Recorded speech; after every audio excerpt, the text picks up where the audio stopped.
This video is part of my Metroid Retrospective series, so if you want to hear my thoughts on Metroid 1 and 2, be sure to check the card in the corner or in the description below. If you just want to hear my thoughts on Super Metroid, then sit back and enjoy. When it comes to video game sequels that's better than the original, what comes to mind for you? For some, you get sequels that expand on the story and the world that passes up some issues that the original game had. Sometimes developers see the potential of a game becoming a series, like with Mega Man 2. Maybe it knocks over the original out in every way and becomes the blueprint for the rest of the series and inspires an entire genre, like Street Fighter 2: The World Warrior. Or some people just want to see more of a good thing. For me, one of the first games that comes to mind when it comes to sequels is Super Metroid. The last Metroid is in captivity. The galaxy is at peace. I thought the original Metroid was a rough game that was held back by being a unique game where the industry was transitioning between the simple arcade titles to something more expansive. A group of rich developers who were new to the Famicom's technology and possibly the hardware itself not being ready for this idea, but the idea of exploring and getting lost on an isolated hostile planet, looking for power-ups and shortcuts was something I, and many others, found endearing. Some people still enjoy the original NES game to be a fun time because of these reasons, and I think some of the staff like Makoto Tano and Yoshio Sakamoto saw the potential in this series. It just needed the right time. BAM! Say hello to the Super Nintendo and its 16-bit power, way better sound quality, and Mode 7 technology. I'm not much of a tech whiz, especially when it comes to older consoles, you top game sound for that kind of thing, but I can tell you that just by looking at them side by side, that the Super Nintendo is a much more powerful console than its predecessor. The things that the SNES can do made them want to make a sequel for the new console. Super Metroid's director Yoshio Sakamoto passed on working on Metroid 2 for the Game Boy to bring Samus to the new 16-bit console. Super Metroid started development around autumn 1991 and took about 2.5 years until it was released in March 1994 in Japan and a bit later in the USA and Europe. Like the original game, the staff was pretty small, only consisting of about 15 to 17 people from Nintendo R&D 1 and a few programmers from Intelligent Systems, calling themselves Team Sakamaru, or as it was poorly translated in the West in the credits as Deer Force. The team featured the previously mentioned Makoto Tano as producer and Yoshio Sakamoto as the director, along with Kenji Yamato and Minato Hamano as composers. While the project was greenlit thanks to the reasonable sales of the first two games, the development was apparently hell, with plenty of its staff members staying in the offices for days, missing events at the Christmas holidays, and got to the point where the sleeping area smelled real bad. The game's budget was topped multiple times and was almost cancelled 3 times due to multiple delays, to the point where Gunpei Yokoi, who saw the development of the game, became furious on more than one occasion. It astonishes me how a game with such a rough development cycle turned out to be one of the best games ever made with an incredible legacy. Super Metroid wasn't a massive seller, but left a mark on the series, the Super Nintendo, and the Metroidvania genre as a whole, being re-released through multiple Nintendo online stores. Super Metroid wasn't my first Metroid experience, as I played it on the Wii Virtual Console, and my overall impression was positive, but I did struggle with it at the time due to the controls and getting easily lost. Every time I played Super Metroid through numerous devices, such as the Wii U Virtual Console, NSO, and as of last year, got a physical copy from my Super Nintendo that came with a pretty cool guide featuring artwork of the game. Sadly, I didn't get the box with it, but maybe one day. With each playthrough, I grew to love this game more and more, even going as far as being one of my favourite Super Nintendo games, only to be beaten by the Donkey Kong Country trilogy. So today, I want to explain what makes Super Metroid so super. これがメトロイド。まだ幼虫だ。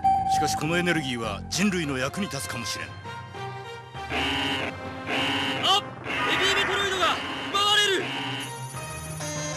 緊急指令スペースハンターサムス・アランさらわれたベビーメトロイドを奪い返すスーパーファミコンソフトスーパーメトロイドとてつもない地下要塞が待ち受けている The plot is set immediately after Metroid 2, but you don't have to play Nat 1 to understand the plot, as Super provides a recap for the first few titles. Samus discovers the baby Metroid after defeating the Queen back in SR388, and gives it to the scientists at the Zero Station, as the Metroid species holds the key to benefit the good of space civilization. However, after immediately leaving the space station, the scientists are brutally murdered by Reggie, who captures the baby, so Samus tracks him down to planet Zebus. My only noticeable complaint is that the introduction cutscene is unskippable, which sucks on replays, but this is the only cutscene with any dialogue. The introduction, especially for the first time, is cool, using its 24MB cartridge to provide a voice sample when you start the adventure. The voice at the beginning is voiced by Daniel Oswin, who at the time translated plenty of Super Nintendo games for the West. Yoshio Sakamoto wanted the game to feel cinematic, and while I feel the unavoidable opening kinda sucks when you just want to do another playthrough, I feel this is the first time in the series where I can see a personal connection to the player and Samus. Besides the opening, there isn't any dialogue, but so much detail was put into the environments, such as the pouring rain when you land on the planet, the wave effect in Ridisia, and certain areas tell their own story, like the Vet Sip, filled with robots and ghosts, which are theorized to be dead space pirates that were killed during the finale of Zero Mission.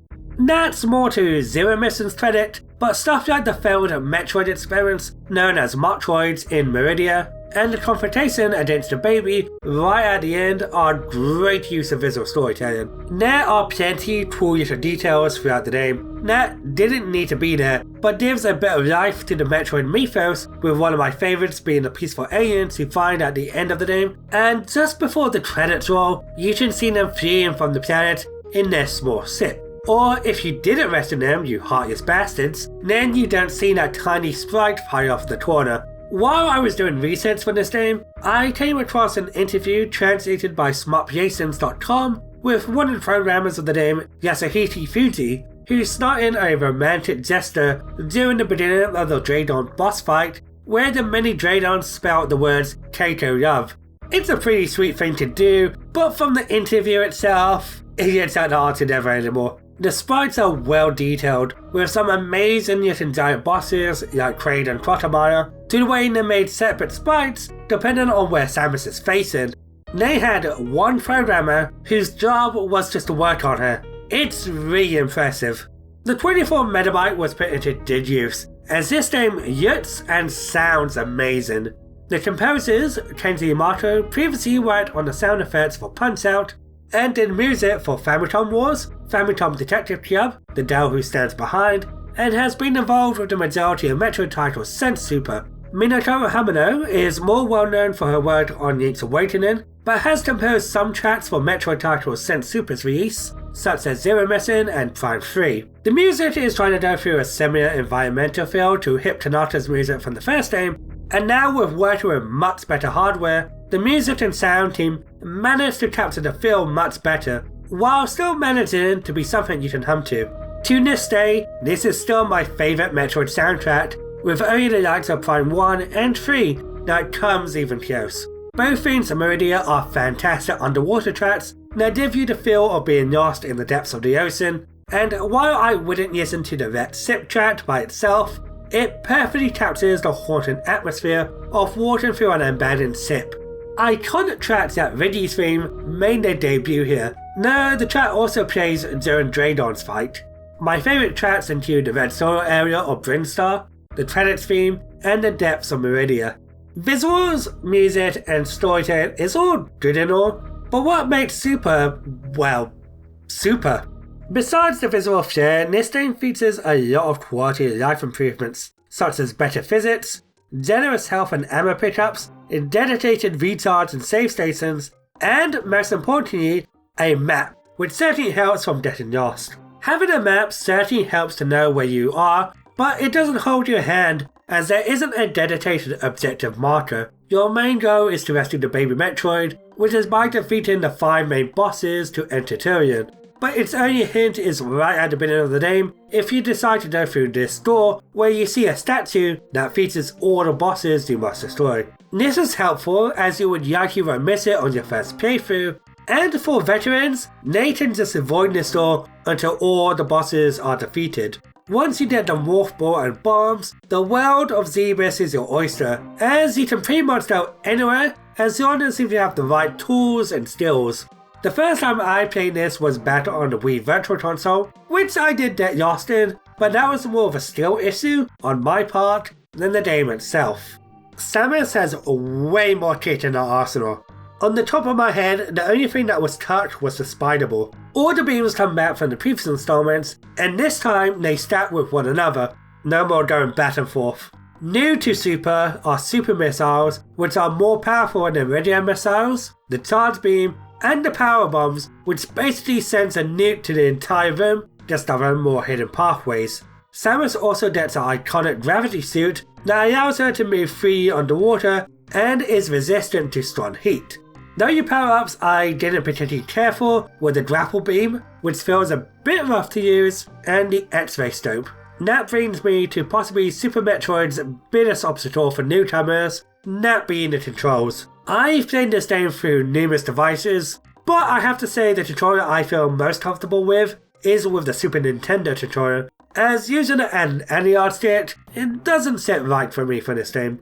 Every button has a purpose, and while there is an option to map your own, it can feel daunting with all the bells and whistles at your disposal. Switching between missiles, power bombs, the grappling beam, and the X-ray scope using the select button can be tedious, especially during boss fights. I'm not sure why the power bomb is in the same rotation as the others, as you have to be in morph ball mode to actually use it.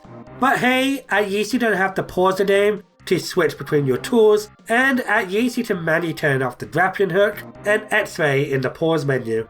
I never reused the grappling beam and X-ray in my recent playthroughs, as the X-ray is only really useful for people for hidden pathways and expansions. And if you can master techniques like Sign Spark and wall jumps, you practically don't need the grapple beam. If you play the likes of Zero Mission or Dread first, then Super might feel a bit off, as Samus is a lot more floaty. For me, who played Zero Mission first, it did take time for me to adjust to Samus's physics, but once I got the hang of it, I love the way she feels. I don't know who said this to me, but someone I know mentioned that Super is the fighting name of Metroidvanias, as while fighting names can be daunting to get into, the amazing ones have a lot of depth that dedicated players would want to practice and master.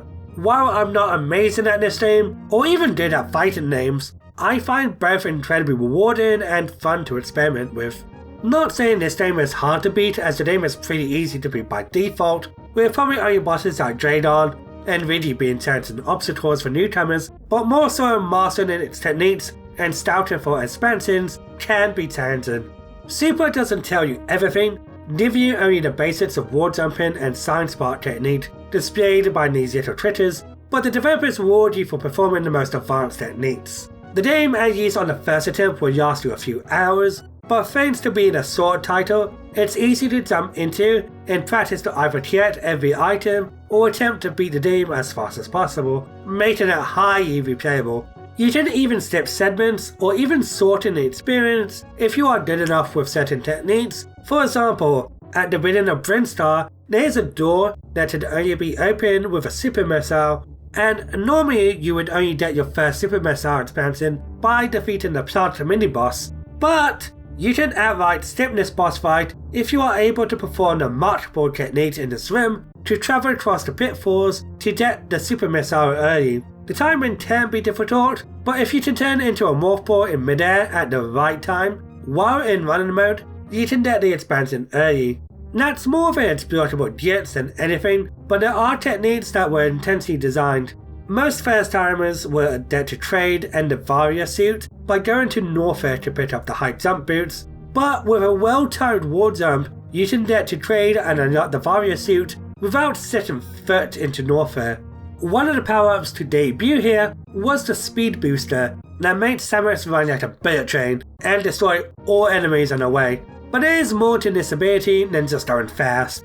I mentioned the science bar earlier, which allows Samus to launch herself into the air in multiple directions by crouching down while speed boosting and then pressing the jump button. It can be used to find hidden items and areas, but can also be used to bypass certain obstacles to cut down the overall playtime. I haven't mastered this technique yet, but it's so satisfying going fast and discovering many ways of using this technique.